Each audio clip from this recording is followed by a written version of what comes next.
Hello friends, कैसे हैं आप लोग। आई होप आप सभी बहुत ही अच्छे होंगे। स्वागत है आप सभी का हमारे यूट्यूब चैनल स्मार्ट स्टडी 101 पर और मैं हूं दिव्या वर्मा। दोस्तों, हिंदी साहित्य के फर्स्ट पेपर में आपके दो उपन्यास हैं। दो उपन्यास आपको पढ़ने हैं। पहला है प्रेमचंद्र का गबन, दूसरा है यशपाल का दिव्या उपन्यास।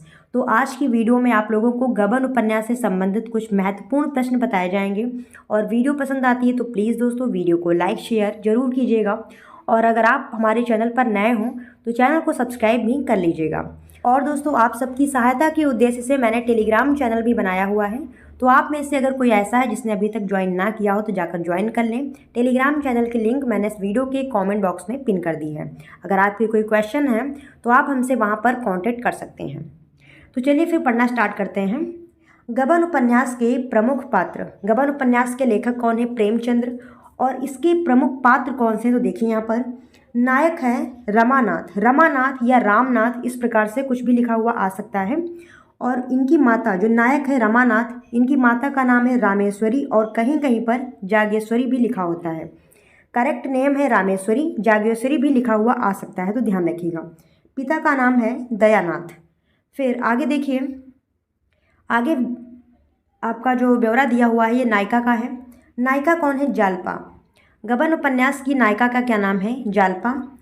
और इनकी माता का नाम है मानकी। जालपा की माता का नाम है मानकी, पिता का नाम है दीनदयाल और इनके पति का नाम है रामनाथ या फिर रमानाथ, जो इस उपन्यास का नायक है। इसकी सखियां हैं सहजादी, राधा, बसंती। ये हो गई इनकी सहेलियां। फिर आगे देखते हैं क्वेश्चन। तो पहला प्रश्न यहाँ पर आता है, प्रश्न संख्या 1। गबन उपन्यास के लेखक कौन है? तो कौन है? प्रेमचंद्र, अभी आपको बताया गया है, ध्यान रखिएगा।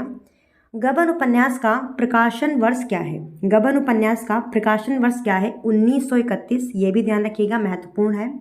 अगला प्रश्न है, उपन्यास सम्राट प्रेमचंद्र का गबन उपन्यास किस प्रकार की रचना है? गबन उपन्यास किस प्रकार की रचना है? तो यथार्थवादी, इसे भी ध्यान रखिएगा। और एक चीज़ यहाँ पर क्या लिखा हुआ है? उपन्यास सम्राट।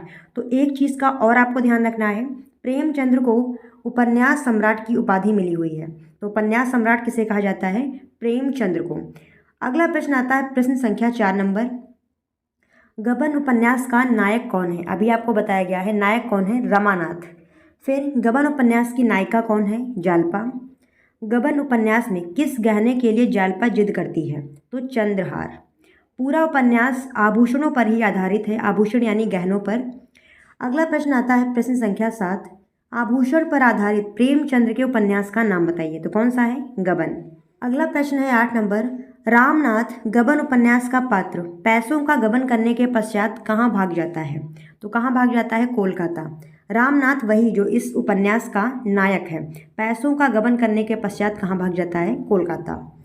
गबन उपन्यास में जालपा की सहेली का क्या नाम था? तो जालपा की सहेलियाँ भी आपको बताई गई हैं और एक सहेली उनकी रतन भी थी। तो इन चारों में से कोई ऑप्शन आ जाए, रतन आ जाए या फिर पीछे आपको बताई गई थी, देखिए यहाँ पर कौन कौन सी बताई गई थी? सहजादी और राधा और बसंती। तो इन चारों में से कोई भी ऑप्शन में आपकी आ सकती हैं, तो ध्यान रखिएगा। फिर अगला प्रश्न आता है, प्रश्न संख्या 10 नंबर। गबन उपन्यास में कुल कितने भाग और अध्याय हैं? तो 5 भाग हैं। कितने भाग हैं? 5 भाग हैं। 53 अध्याय हैं, यानी कि 53 अध्याय हैं। आगे देखिए अगला प्रश्न, प्रश्न संख्या 11। गबन कौन सी विधा है? तो क्या है गबन? उपन्यास विधा है। प्रेमचंद्र का प्रथम यथार्थवादी उपन्यास कौन सा है? पहला यथार्थवादी उपन्यास प्रेमचंद्र का कौन सा है? निर्मला। फिर निर्मला के बाद गबन प्रेमचंद्र का कौन सा यथार्थवादी उपन्यास है? तो कौन सा है? दूसरा। प्रेमचंद्र का पहला यथार्थवादी उपन्यास निर्मला है और दूसरा यथार्थवादी उपन्यास गबन है। अगला प्रश्न, दीनदयाल की पुत्री का क्या नाम था? तो जालपा, या फिर जालपा के पिता कौन है? दीनदयाल। अगला प्रश्न, दयानाथ के पुत्र का क्या नाम था? तो दयानाथ के पुत्र का क्या नाम था? रमानाथ, या फिर रमानाथ के पिता का क्या नाम है? तो दयानाथ। फिर रमानाथ का विवाह किससे हुआ? जालपा के साथ में। और अगला प्रश्न है 17 नंबर। दयानाथ की पत्नी का क्या नाम था? दयानाथ की पत्नी का क्या नाम था? जागेश्वरी। जागेश्वरी या फिर रामेश्वरी अभी आपको बताया गया है। दोनों नाम आपके पेपर में, मतलब दोनों में से कोई भी नाम आपके पेपर में आ सकता है, तो दोनों ध्यान रखिएगा, जागेश्वरी या फिर रामेश्वरी। ये दयानाथ की पत्नी है या फिर रमानाथ की माता है। 18 नंबर प्रश्न, किसके सहयोग से रमानाथ को म्यूनिसिपैलिटी में चुंगी की नौकरी मिल गई थी? तो किसके सहयोग से? रमेश बाबू। अगला प्रश्न आता है प्रश्न संख्या 19 नंबर, रमानाथ को म्यूनिसिपैलिटी की नौकरी में कितने रुपए मासिक वेतन मिलता था? रमानाथ को जो नौकरी मिली थी म्यूनिसिपैलिटी में, कितने रुपए मिलते थे? मासिक वेतन कितने रुपए मिलता था? तो 30 रुपए प्रति माह, यानी महीने में 30 रुपए मिलते थे। अगला प्रश्न 20 नंबर, रामनाथ की गिरफ्तारी से पहले जालपा ने रतन की सलाह से शतरंज का एक नक्शा समाचार पत्रों में प्रकाशित करके घोषित किया कि उसे हल करने वालों को कितने रुपए का इनाम दिया जाएगा? तो कितने रुपए का? 50 रुपए का। फिर 21 नंबर प्रश्न, प्रेमचंद्र के उपन्यास प्रेमा, सेवा सदन, निर्मला तथा गबन किस किस सन में प्रकाशित हुए? यानी इनका सन क्या है, कब प्रकाशित हुए?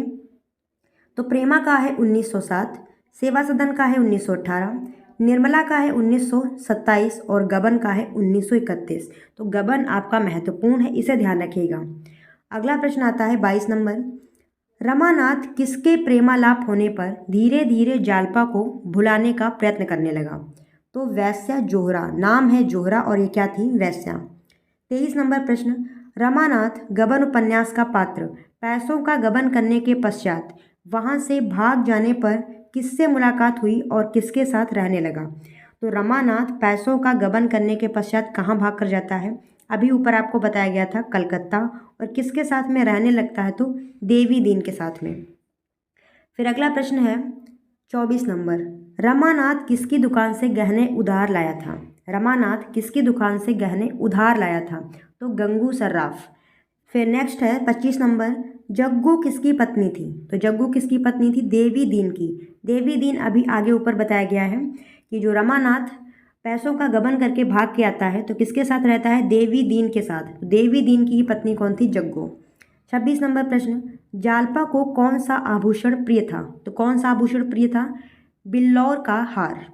फिर अगला प्रश्न है प्रश्न संख्या 27 नंबर, प्रेमचंद्र के उपन्यास किन विषयों पर आधारित होते हैं? यानी प्रेमचंद्र के उपन्यासों का विषय क्या था? तो मुंशी प्रेमचंद्र के उपन्यास दीनहीन किसान, मजदूरों, नारी उद्धार, समाज सुधार, राष्ट्रीय चेतना आदि विषयों पर आधारित होते थे। 28 नंबर प्रश्न, गबन उपन्यास का उद्देश्य क्या है? गबन उपन्यास जो आपके सिलेबस में आप लोग पढ़ रहे हैं, इसका उद्देश्य क्या है? तो गबन उपन्यास का मुख्य उद्देश्य भारतीय महिला के आभूषण प्रेम से उत्पन्न होने वाले भीषण परिणाम को दिखाता है। फिर अगला प्रश्न है, क्योंकि जालपा को हार बहुत पसंद होता है तो उसका पति इधर उधर से चोरी करके उसको हार दिलाने की कोशिश करता है। अगला प्रश्न आता है 29 नंबर, गबन उपन्यास के पुरुष पात्र कौन कौन हैं? गबन उपन्यास के पुरुष पात्र कौन कौन से हैं? तो कौन कौन से? रमानाथ, देवी दीन और रमेश बाबू, दीनदयाल, इंदुभूषण, मणिभूषण इत्यादि। तो अगर इनमें से कोई भी पात्र का नाम लिखा हो, पूछा जाए किस उपन्यास से संबंधित है, तो कौन सा उपन्यास? गबन। 30 नंबर प्रश्न, गबन उपन्यास के स्त्री पात्र कौन हैं? तो स्त्री पात्र हैं जालपा जो कि नायिका है, रतन, जग्गू और रामेश्वरी। और भी पात्र हैं लेकिन जो महत्वपूर्ण हैं वो आपको बताए जा रहे हैं। फिर अगला प्रश्न आता है प्रश्न संख्या 31 नंबर, गबन उपन्यास में 2 शहरों की चर्चा की गई है, उनके नाम क्या हैं? तो पहला है प्रयाग और दूसरा है कोलकाता। इन 2 शहरों की चर्चा गबन उपन्यास में हुई है। 32 नंबर प्रश्न, दीनदयाल मानकी दयानाथ जोगेश्वरी किस उपन्यास के पात्र हैं? तो किस उपन्यास के पात्र हैं? गबन उपन्यास के। फिर 33 नंबर प्रश्न, रमानाथ किस वर्ग का प्रतिनिधि करता है? रमानाथ किस वर्ग का था?